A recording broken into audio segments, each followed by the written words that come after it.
제가 한 20여 년 전에 들었던 이야기예요. 그때 한국교회 대표적인 유명 목사님께서 우리나라 손가락 안에 드는 재벌 인사 담당 이사하고 식사를 같이 하게 됐습니다. 그 이사님은 교회를 다니는 분이 아니에요. 근데 이제 이분하고 식사를 하면서 이야기를 나눈 도중에 이제 그 인사 담당하는 이사님이 그런 얘기를 하는 거예요. 목사님, 사실은요, 우리 그룹에서는요, 기독교인이라고 이력서를 쓰면은 나중에 면접할 때 감점 1점으로 시작합니다. 그러는 거예요. 여러분, 이 당락은 소수점 아래로 결정이 나는데 1점은 굉장히 큰 점수거든요. 그러니까 웬만한 실력자가 아니면 기독교인들을 암묵적으로 면접에서 떨어뜨린다는 거예요. 그 왜 그러시냐 그랬어요. 그랬더니 그 이사가 하는 말이 기독교인은 조직에 도움이 되지 않습니다. 조직에. 왜냐? 일요일이면 공휴일이긴 하지만 회사에 출근할 때가 있잖아요. 일들이 있으면. 근데 예배 드린다고 교회를 가는 거예요. 일이 안 되는 거예요. 뭐 이렇게 해야 되는데 교회 간다고 빠지고. 회식을 가면 그 영화 같은 데 보면 회식 문화 보면 어때요? 그냥 그 부장님, 과장님 앞에서 딸랑이들이 돼가지고 딸랑딸랑한 머리에 넥타이 메고 그냥 딸랑딸랑 거리는데 막 흥을 막 돋구는데 기독교인들은 노래방 가서 뭐 불러요? 긴 밤 지새우고 불림마다 맺히. 야, 분위기 다 깨버리는 거예요. 조직에 도움이 안 된다는 거예요.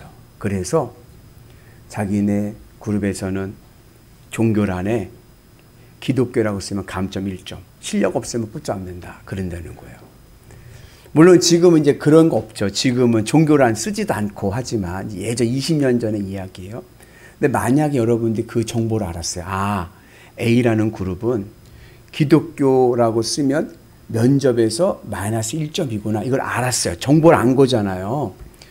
근데 우리 아이가 대학을 졸업하고 학교를 졸업하고 대기업에 거기에 원서를 넣으려고 그래요. 그럼 그 종교란에 여러분 아이들에게 야, 기독교라고 써 하시겠습니까? 아니면 일단은 붙고 보자. 무교라고 써라 하시겠습니까? 아유, 목사님 뭘 또 그렇게 무거운 주제를 주세요. 그냥 되는 대로 사는 거죠. 이런 들 어떻고 저런 들 어떻고 둘 중에 하나만 맞으면 돼요.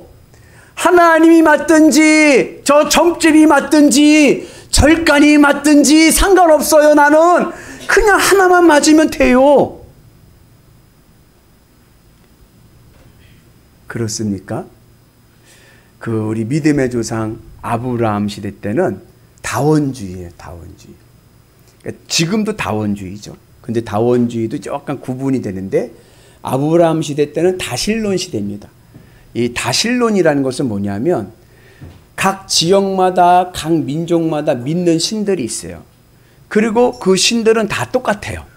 그러니까는 연천군을 지키는 연천군 신이 있고 동두천군을 지키는 동두천 신이 있고 또 부자가 되게 하는 부자신도 있고 자녀가 잘 되게 하는 자녀신도 있고 다 신들이 있어요. 다 똑같아요. 그냥 내 필요에 따라서 믿으면 되는 거예요. 연천에 살다가 연천신 믿다가 동두천에 이사가면 동두천신 믿고 돈이 없으면 돈 주는 신 따라가고 자녀가 입시에 있으면 자녀 잘 되게 하는 신에 가고 이런들 어떻고 저런들 어떻고 다원주의, 다실론인 거예요. 다 똑같은 거예요. 그런데 그런 상황에도 불구하고 아브라함은 하나님만 믿고 가는 거예요. 근데 이스라엘 신앙의 그 배경 안에서 이러한 다원주의의 다실론 신앙이 굉장히 오래 갑니다. 그래서 자꾸 우상숭배하는 거예요. 바알신을 자꾸 섬기는 게 그런 배경이 있습니다. 그러다가 이제 이 다실론이 한번 업그레이드가 되는데 그게 뭐냐면 단일신론입니다. 단일신론. 이것도 다원주의 중에 하나인데 뭐냐. 그래, A, B, C, D 다 신들은 다 똑같아. 그러나 내가 믿는 여호와 하나님이 제일 힘이 세다. 이해 가시나요? 아까는 그냥 다 똑같은 신이고 지금은 이제 엘리야 시대 때 주전 9세기 엘리야 시대 때 오면서 신앙의 이스라엘 신앙의 전환점이 온 거예요. 모든 신들을 인정하지만 그러나 내가 믿는 여호와 하나님이 제일 힘이 세다. 그래서 무슨 일이 있었습니까? 갈멜산의 사건이 있는 거예요. 바알 숭배자 450, 아세라 숭배자 450가 그리고 엘리야 450대 1로 영적 전쟁을 하잖아요. 누가 이겼어요? 하나님이 이기셨죠. 이게 다니엘 신론입니다. 그렇게 다니엘 신론의 신앙생활을 이스라엘이 하는 거예요. 그러니까 이 배경이 다원주의니까 자꾸 우상숭배를 하는 거예요. 필요에 따라 막 갈아타. 그러다가 이스라엘의 신앙에 아주 혁명적인 사건이 일어났습니다. 아주 혁명적인 사건이. 그게 뭐냐면 유일신 신앙입니다.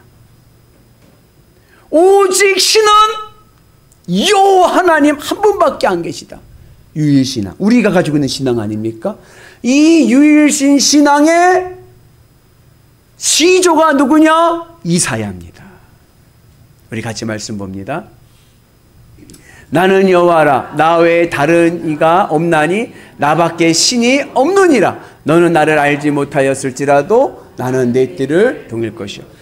오직 하나님은 여호와 하나님밖에 없다. 전능하신 하나님, 구원의 하나님. 하나님만이 우리를 구원하신다. 그 유일신 신앙, 이스라엘 신앙, 그리고 우리 기독교 신앙의 뿌리가 되는 이 하나님 신앙의 원조가 이사야입니다.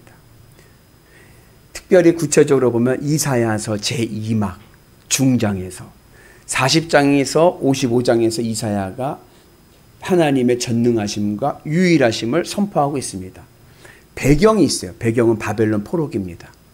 이스라엘 백성들이요, 하나님의 심판을 받아서 바벨론에 의해서 예루살렘이 무너지고 예루살렘 성전이 무너지고 그리고 어떻게 됐어요? 바벨론 포로로 끌려왔어요. 이스라엘 신앙에 있어서 절대적인 신앙이 하나 있었습니다. 그게 뭐냐면 시오니즘입니다. 하나님이 계신 성전은 절대로 무너지지 않는다. 그래서 이스라엘이 어떻게 살았냐면 하나님의 성전은 절대로 무너지지 않기 때문에 이게 시온 신앙이거든요. 시오니즘. 그렇기 때문에 우리는 성전만 있으면 된다. 성전만 있으면 아무렇게 살아도 괜찮아. 왜요? 성전이 있잖아. 성전에 누가 계세요? 하나님이 계시잖아. 그래서 우리는 막 살아도 돼. 이게 이스라엘의 신앙의 위선입니다.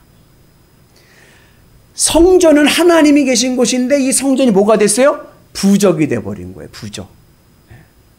그러니까 하나님께서 성전 아예 그냥 무너뜨려 버리신 거예요. 그래가지고 이스라엘이 나라가 망하고 그리고 바벨론 포로로 끌려왔습니다. 근데 그때 이스라엘 신앙에 고민이 왔어요. 뭐냐? 내가 믿는 하나님, 하나님을 믿는 나는 망했어요. 하나님을 믿는 나는 망했는데 아니 저 원불교를 따르는 저 재벌가는 왜 이렇게 잘 사는 거예요? 어딜 얘기하는지 잘 모르시나 봐요. 우리나라 최고의 재벌은 원불교를 믿습니다. 원불교 우습게 알면 안 돼요. 돈이 엄청나게 많은데 재단이에요. 거기서 막 재벌이 가서 막 돈을 막 대줘가지고 아니 나는 망해가는데 원불교 믿는 재벌가는 왜 이렇게 잘 되는지. 나는 힘들어 어려움 속에 넘어지고 있는데 어떻게 악인들은 또 왜 이렇게 형통한지. 최후 승리를 얻기까지 주의 십자가 사랑하리. 빛난 멸류관 받기까지 험한 십자가 붙들겠네. 우리는 늘 최후 승리 얻을 그날까지 주님의 십자가 붙잡고 가겠습니다. 찬송하지만 이놈의 최후 승리는 도대체 언제 오는 거요? 밤낮 넘어지고 밤낮 자빠지고 밤낮 문제가 생기고 저 악인들은 눈이 시퍼렇게 잘 되고 있는데 나는 자꾸만 자빠지고 있습니다. 도대체 내 인생의 최후 승리는 언제 오시렵니까? 너무나도 답답한 거예요. 그러니까 어떤 생각이 들어요? 아휴, 교회 다녀도 별거 없네. 아휴, 이참에 핑계 삼아 교회 그만 다녀야겠다. 점집을 한번 가볼까? 절에 한번 가볼까? 막 갈아타고 싶은 생각이 막 드는 거예요. 이스라엘이 지금 그런 거예요. 아유, 여호와 하나님, 성전도 무너지고 이제는 갈아타야겠다. 바벨론 마루둑 신이 더 센 것 같아. 여호와 하나님보다. 이참에 다 마루둑으로 다 갈아타자. 막 그러고 신앙의 회의가 오는 거예요. 그때에 이사야 연자가 신앙이 무너지고 회의감 속에 있는 이스라엘 백성들에게 다시 한번 여호와 하나님의 신앙을 각인시킵니다. 우리 하나님 어떠한 하나님인지 잊어버렸느냐? 우리 하나님 이 세상을 창조하신 창조주 하나님이시다. 하나님이 이 세상을 지으셨고 하나님이 이 세상의 주인이시고 엄밀히 말하자면 참신은 오직 여호와 하나님밖에 안 계시지. 저 마루둑 누가 만들었어? 인간이 만들었지. 자기 필요에 따라 자기 욕구에 따라 우상을 만들고 신이라고 섬기는 거지. 엄밀히 보면 우리에게 하나님은, 우리에게 참신은 여호와 하나님밖에 안 계시지 않냐. 하나님을 바라봐야지. 하나님을 의지할 것을 말씀합니다.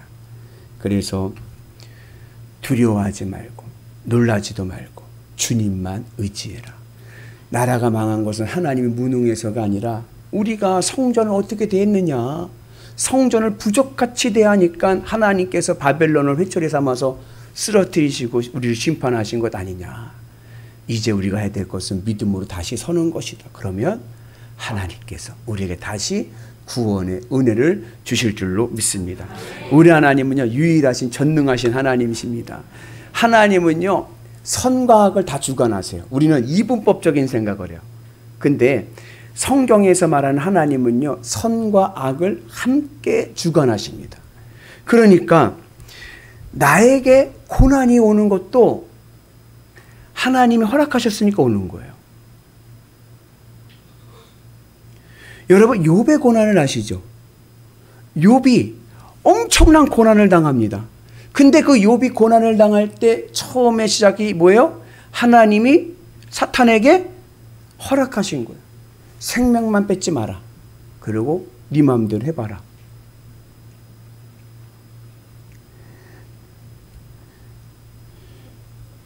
하나님께서 욥에게 고난을 주시면서 원하셨던 것이 있습니다. 하나님께서 우리에게 고난이 올 때에 하나님 우리에게 원하시는 것이 있습니다. 그것은 뭐냐? 성숙한 믿음의 신앙입니다.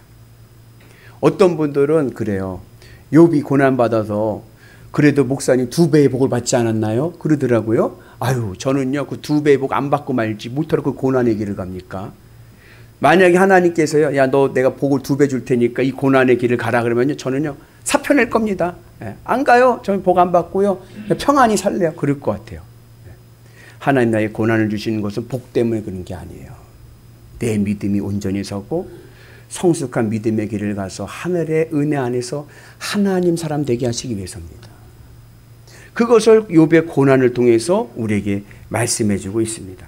이때에 여러분, 이 내 인생에 생각지도 못했던 고난이 올 때에 중요한 신앙의 지혜가 있습니다.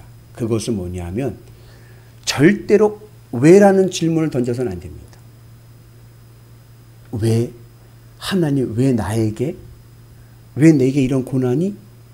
왜라는 질문을 던져서는요 답을 찾을 수가 없는 거예요. 이건 신앙의 지혜입니다. 고난이 어려움이 오고 그리고 힘든 일이 올 때 우리는 어떻게 되느냐? 왜가 아니라 어떻게입니다. 하나님 제가 어떻게 해야 될까요? 하나님 도와주세요. 내가 어떻게 해야 될까요? 하나님 앞에 매달려 기도해야 될 줄로 믿습니다. 그리고 중요한 바울 신앙에서 보면 중요한 지혜는 뭐냐면 어떠한 형편에서도 믿음으로 하나님과 화평해야 됩니다. 하나님과 절교하면 안 돼요.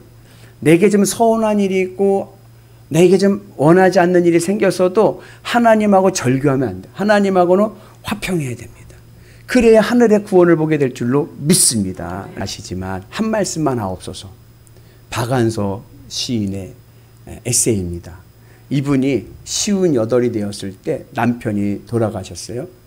남편이 돌아가시고 3개월 뒤에 외아들이 교통사고로 죽었습니다. 의대를 다니던 22살 아들이 교통사고로 간 거예요. 그때 그 충격이 엄청나게 온 거예요. 박완서 씨. 그래서 이분이 우울증에 걸려가지고 집 방구석에서 계속 울기만 하는 거예요. 왜요? 아들이 너무 불쌍해. 너무 불쌍한 거예요. 자기 꿈도 펼쳐보지도 못하고 너무 불쌍해서 울기만 하는 거예요. 그러다가 인간인지라 배고프면 어떻게 해요? 배고프면 냉장고 문을 열고 또 먹는 거예요. 먹고 배부르면 또 누구 생각나요? 아들 생각이 나요. 내 아들은 죽었는데, 내 아들은 죽었는데 울면서 먹던 거 다 토해내고. 그러면서 병원 치료를 받아도 무엇을 해도 해결이 되질 않는 거예요. 어느 날 하루 수도원에서 그 한 수녀하고 대화를 하면서 이 박완서 시인이 얘기합니다. 왜 나에게 이러한 일이 생겼을까요? 왜 나에게 이런 일이 생겼을까요? 왜 자기 꿈도 펼쳐보지 못하고 우리 그렇게 착하고 착한 우리 아들이 그렇게 가야만 했을까요? 왜 그랬을까요? 이야기를 하는 거예요. 왜 나에게 이런 일이 생겼을까요? 그때 그 말을 듣던 수녀가 이렇게 얘기합니다. 자매님, 왜 자매님이라고 해서 그런 일이 생기지 말아야 된다고 생각하시나요? 왜 나라고 해서 그러한 고난이 없어야 된다고 생각하시나요? 전환점을 준 거예요. 그 이야기를 들으면서 이 박완서 시인이 자기 자신을 성찰하게 됩니다. 아, 내가 나만 알았구나. 자기의 이기적인 모습을 깨닫게 됩니다. 내가 그동안 자기 중심적인 생각에 빠져 있다는 것을 깨닫게 되면서 다시금 정상적인 생활을 할 수 있게 되었다라고 하는 에세이입니다. 여러분, 고난은 누구나에게 다 올 수 있습니다. 근데 문제는 뭐냐? 왜 나에게 왔는지 모르겠는 거예요. 그 이유라도 알겠으면 내가 감당하겠는데 이유를 알 수가 없는 거예요. 그 고난과 어려움 속에서 우리는 어떻게 해야 됩니까? 그 이유를 찾으려고 하는 것이 아니라 하나님 내가 어떻게 해야 될까요? 하나님께 매달려야 되는 거예요. 그게 욥기의 교훈입니다. 욥이 고난을 연장당했습니다. 그러니까 욥이 하나님 앞에 내가 뭘 잘못했는데요? 내가 뭘 잘못했는데요? 내가 왜 이런 고난을 당해야 되는데요? 하면서 하나님 앞에 막 탄식을 하는 거예요. 하나님께서 그러면요 여러분 사람들의 말이 들리지가 않는 거예요. 욥의 친구들의 말도 들리지 않고요. 엘리후의 이야기도 들리지 않고요. 아무들 소리가 들리지 않습니다. 나만 억울하고 나만 힘든 거예요. 그러다가 하나님께서 말씀하실 때 네가 이 세상에 있을 때 있었느냐? 네가 이 창조의 섭리를 아느냐? 하나님께서 창조의 역사를 얘기하실 때 욥이 비로소 깨닫는 거예요. 뭘 깨달아요? 내가 하나님 우주 앞에서 보니까 난 아무것도 아니구나. 나는 먼지와 같은 존재구나. 내가 하나님께서 그러시죠. 네가 옳다고 해서 날 불의하다느냐? 네가 지금 옳다고 자꾸 얘기하는데 그러면 하나님이 틀린 거냐? 그런 하나님의 물음 속에서 욥이 깨닫는 거죠. 나는 아무것도 아니었구나. 하나님만이 정답이시구나. 그때 욥의 고백이 뭐예요? 내가 귀로 듣던 하나님을 내가 눈으로 봅니다. 오늘 우리에게도 그 은혜가 있기를 주님의 이름으로 축복합니다. 그래서 여러분, 고난은 누구에게나 올 수 있습니다. 그날 그 고난이 올 때 왜 나지? 라고 생각하지 마시고 나에게도 올 수 있는 거구나. 하나님 어떻게 할까요? 하나님 도와주세요. 하나님의 도움과 하나님의 구원을 구하는 위대한 성도 되시기를 주의 이름으로 축복합니다.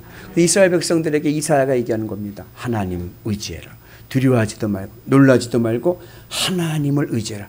우리 하나님, 전능하신 하나님, 거룩하신 하나님, 창조주 하나님, 하나님을 의지할 때 우리에게 하늘의 구원이 임하게 될 줄로 믿습니다. 그래서 이 세상의 선과 악을 누가 주관하세요? 하나님이 주관하시는 겁니다. 하나님만이 나의 문제를 해결해 주실 수 있을 줄로 믿습니다. 우리가 생각할 때 목사님, 사탄이 있지 않나요? 사탄은요, 하나님의 말에 절대 순종이죠. 여러분 성경 보세요. 사탄이 하나님 앞에 말대꾸하던가요? 아니요. 예수님이 나가라 하면 나가는 거예요. 요한계시록에 보면 하나님께서 마지막에 이 세상을 심판하실 때 사탄의 세력을 이용하시는데, 사탄은 도구인 거예요. 무적행에 있는 사탄들을 끌어가지고 어떻게 해요? 이 세상에 심판받을 자들 다 모아버리는 거예요. 사탄은요, 검사와 같습니다. 우리의 죄를 나중에 하나님의 심판 때 우리 앞에 설 때 사탄이 뭐예요? 우리의 죄를 다 고발할 거예요. 그럼에도 불구하고 우리가 천국 갈 수 있는 이유는 예수님의 십자가의 보혈이 내 죄를 덮기 때문에 그런 거예요. 그래서 사탄은요, 하나님 앞에요 절대로 순종합니다. 나가라면 나가고 하라면 하고 절대 순종하는. 그런데 유독 성경에 보면 딱 하나 있어요. 하나님 말씀에 불순종하고 하나님한테 대항하는 아주 악한 존재가 있습니다. 사탄보다 더 악한 존재가 있습니다. 무엇인지 아십니까? 인간입니다. 그 참 말 안 들어. 하나님 말씀 그렇게 안 들어. 아니, 악한 사탄 마귀도 예수님이 나가라면 나가고 말씀하는데 순종하는데 인간을 끝까지 우기는 거예요. 내가 옳다고. 그래서 어느 신학자가 하는 말이, 사탄보다 더 악한 존재는 인간이다. 여러분, 오늘 우리가 주님을 신뢰하고 주님만을 의지하고 주님만을 따라가는 은혜가 있기를 축복합니다. 누구와 같아야 되느냐? 요셉과 같아야 돼요. 요셉. 아시죠? 요셉이 어렸을 적에 하나님께 비전을 주셨어요. 그게 뭐예요? 모든 사람들 앞에서 절을 받는 위대한 지도자가 되는 거예요. 그걸 마음에 꿈을 품었잖아요. 그래서 얼마나 그 꿈이 설레이든지 형들과 부모님 앞에 얘기해가지고 미움을 사기도 했잖아요.